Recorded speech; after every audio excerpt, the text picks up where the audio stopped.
Well everyone, it's March the 20th and I'm making this introduction from inside the boat, obviously. That's where I'm at. And what a couple of months. You could say we've gone nowhere because we started off with engine problems. We've ended up with what seems to be very similar engine problems. But the truth is that you've got to look at the details, and you learn more about the engine, you learn more about the boat, you learn more about maintenance, and at the end of the day, it's a journey, isn't it? And I think, I don't know, I think I'm going to call this episode Never Rains But It Pours, even though I don't think the problems are that serious, but I just can't sort out what they are.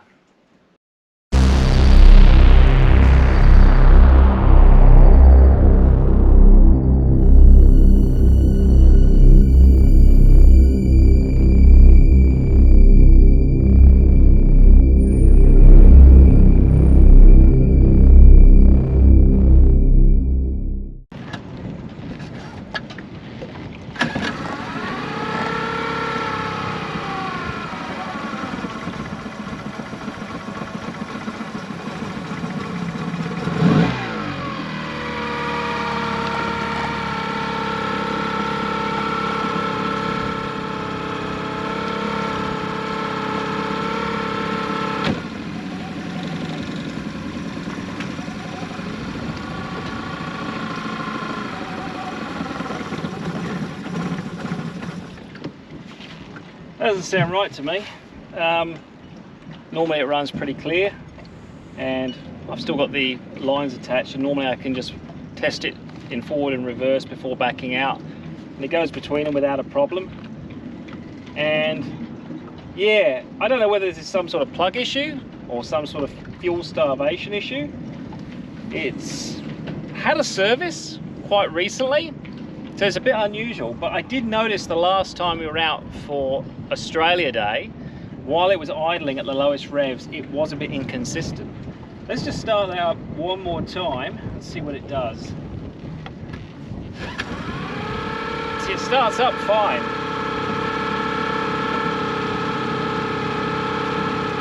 And if I let it go, it starts to misbehave.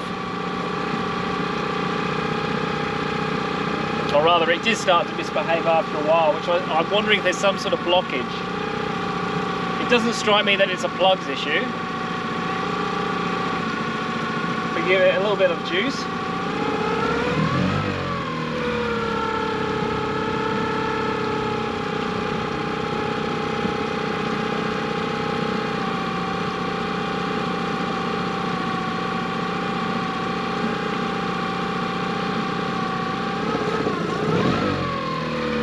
Something's not right. Alright, I'm not going to chance it today. We don't have a redundant motor.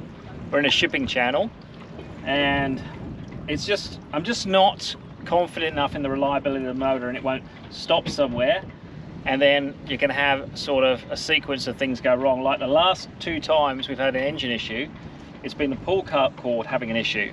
But of course you don't have to start the motor if it doesn't stop off its own accord. So I think we need potentially another service to try and identify what the problem's going to be. So I'm going to give it a little rinse. We're not going to go out on the boat today, unfortunately. But this is just one of the things that can happen when you have a boat. And I think we need to get the motor off the boat, get it looked at, and then have a proper shakedown cruise, maybe down the coast somewhere, drop the anchor, hop in, have a bit of a hull examination as well, because that needs to be done to see if it needs to come out of the water soon. Yeah, it's not always plain sailing. Yesterday I removed the outboard for the boat again, which is a bit of a tricky thing to do when you're by yourself. You've got to pull it in through the back of the boat and then maneuver it onto one side of the boat and then gradually take it off. Anyway, I put it on a trolley, took it back up. I thought I'd spare you the video of doing that because we did that not too long ago. Today I have a boat without a motor, and I have all these little marks on the cockpit from where I've maneuvered the motor. I don't know if they're scratches or whether it's paint that's come off the motor, one or the other. See if I can remove them. Also, I am going to do a hull examination under the water, which means I'm going to get in the water and have a look at it, because I need to sort of work out how long I can keep it in before taking it out, and when I take it out, will I put it on the trailer or will I put it in the cradle? Because I'm likely to do an anti-foul one way or the other, but there are some things I can't get to when it's on the trailer, and there are also actually some areas of the boat I don't get to when it's on the cradle. So I find if I do an anti-foul, I've got to kind of do it on both, and just touch up the areas I missed. But if I want to do anything with the center plate, if I want to look at the center plate, then that's going to have to be on the cradle. So I'll have a look at it today and just check it's in good working order, check the cables in good working order, and yeah, we'll see how we go. I haven't been in my freediving gear for a long time. I just worked it out. I looked at my book. I've got this dive log. I was doing a lot of freediving in 2014, and I haven't been in the water properly freediving since then. So yeah, it's I got to check I can still fit in the gear. I just dragged it out. My suit is going to be pretty tight. I have a bit of a stomach on me at the moment, unfortunately, and I'm going to have to use quite a bit of weight because I'll be near the surface. The marina itself is around about 5 meters. I might go down and have a look, but yeah, I'll be pretty buoyant.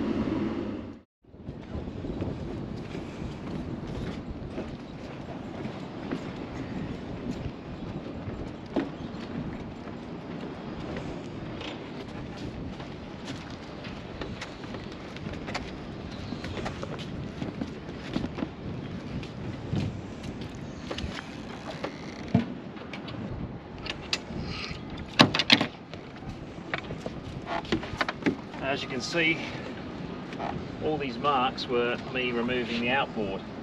So I'm going to see if I can remove some of these with a bit of elbow grease.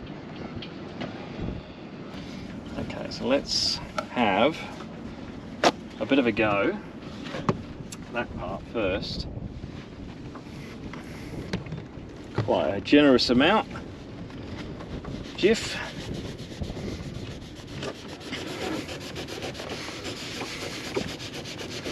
I think it's working.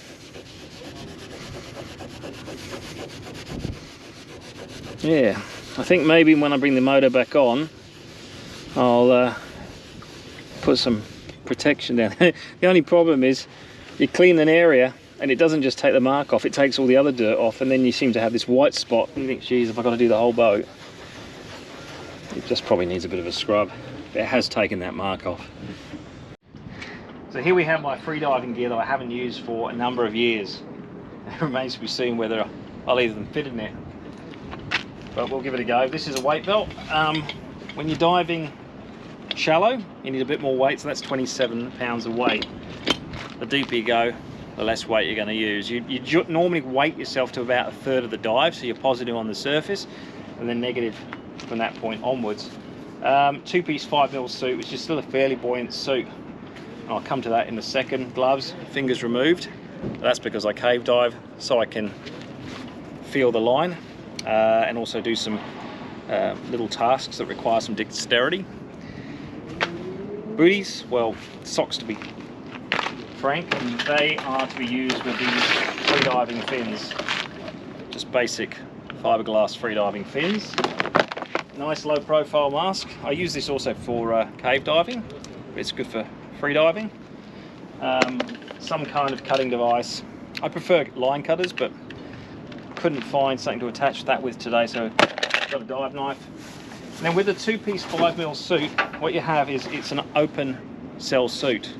So it's reasonably resilient on the outer surface, but if you look on the inside, it's very smooth. There is no lining there, and it just basically slides on and off very easily. And what you use is a combination of water and conditioner. That's what I bought the conditioner for. You shake it up and that goes on the inside of the suit.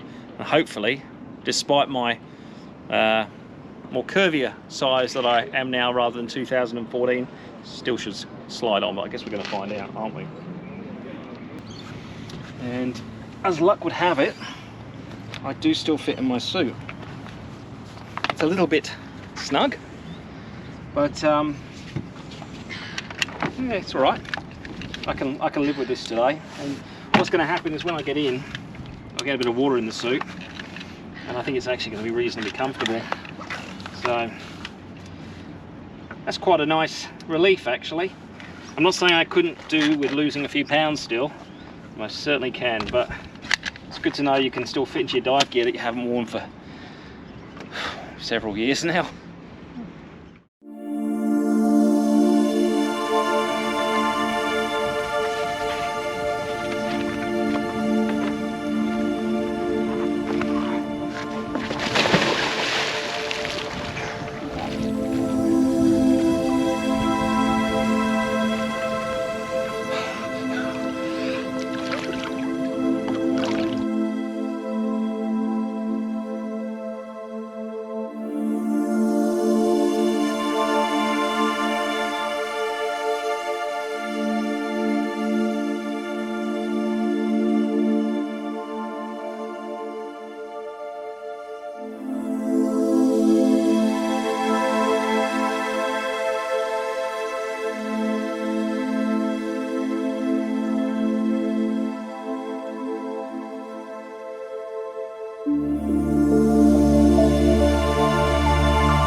Well, my assessment is the hull's actually pretty good. There's a little bit of growth near the surface. That came off pretty easily. The center plate, for the most part, is pretty good. There's a little bit of rust down the bottom. Not totally surprised by that, because if you do run aground on some of the sandbanks, that's where it's going to hit. But importantly, where the wire is most likely to fray, it looks pretty good. I've given it a bit of a clean up. I don't think there's any reason to put this in the Jenka anytime soon. So yeah, I think that's all we need to do today. It was just a bit of an inspection. I'm pretty happy with that. That can stay in another few months. Oh, yeah.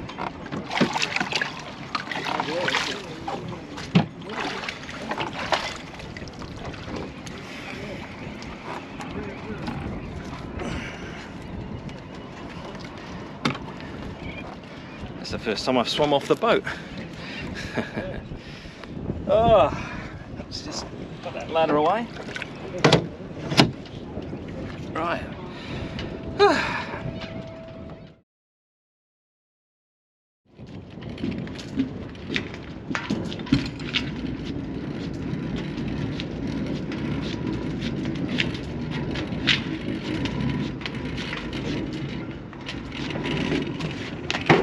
We have our motor back.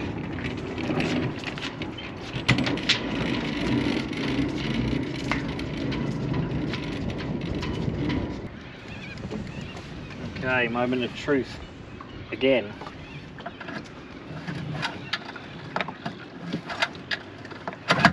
at all.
Well, it's a lovely Saturday evening out here on the water, on the open sea.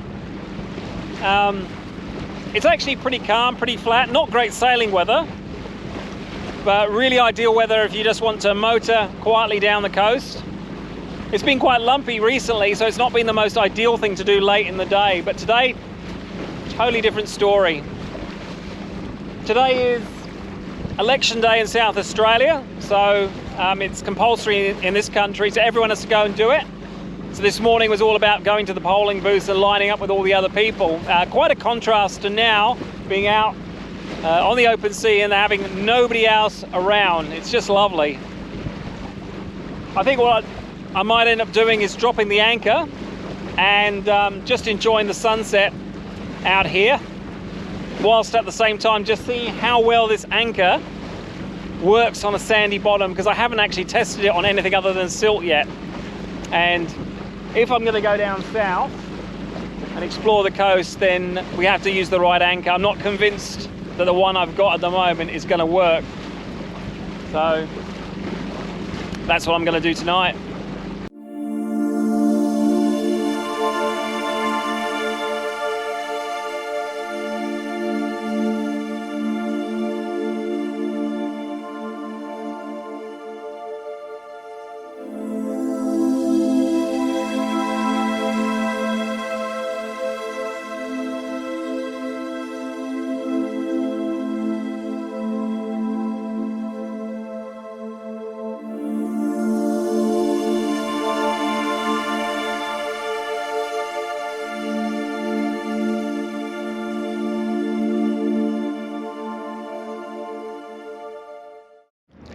We're at an anchorage just about 200 meters off the Largs jetty. Sun's just gone down. What a lovely evening. The anchor seems to be holding pretty good. There isn't a lot of wind, but yeah, she's doing what I wanted it to do. Because if we're going down south, this is exactly the kind of thing I want to do, is just find a spot, drop the anchor, sit there, enjoy a few easy drinks. The sun has now well and truly gone to bed, to quote the Von Trapp family. It is very still out here. Peaceful, no wind at all. Wasn't sure it was going to stay this way, but it has. It's been magnificent, and When I turn the light off and I just look up at the sky, it's clear. You can see the stars, you can see the moon rising over the shores of Largs. Yeah, it's absolutely brilliant. I think I'm going to have to do this more often.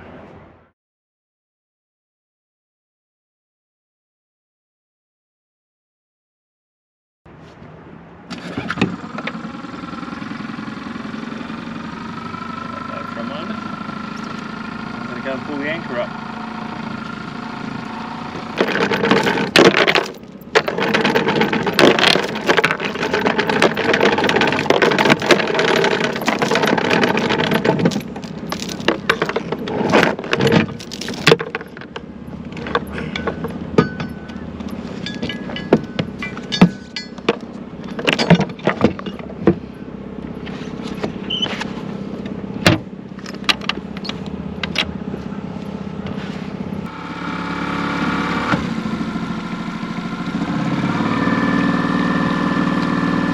Right, on my way back in.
Right, well, it looks like this video is going to end pretty much like it started, with engine issues again.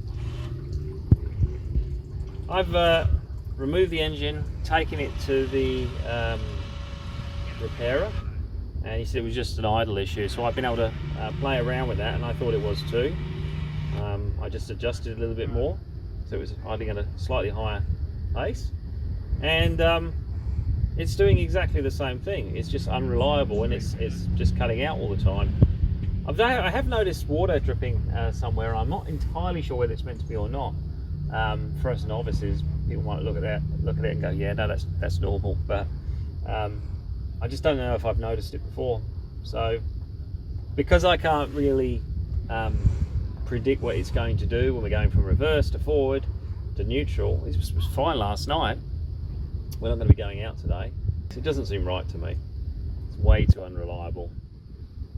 It did actually stop when we were coming in, and we had it idling really low last night, but we started it up again. So I think we might jump in the marina and have a bit of a swim, and that can be today's cooling off activity, rather than doing it somewhere in the Barker Inlet or down the coast or somewhere nice. But them's the breaks. You learn something new every time every time something goes wrong.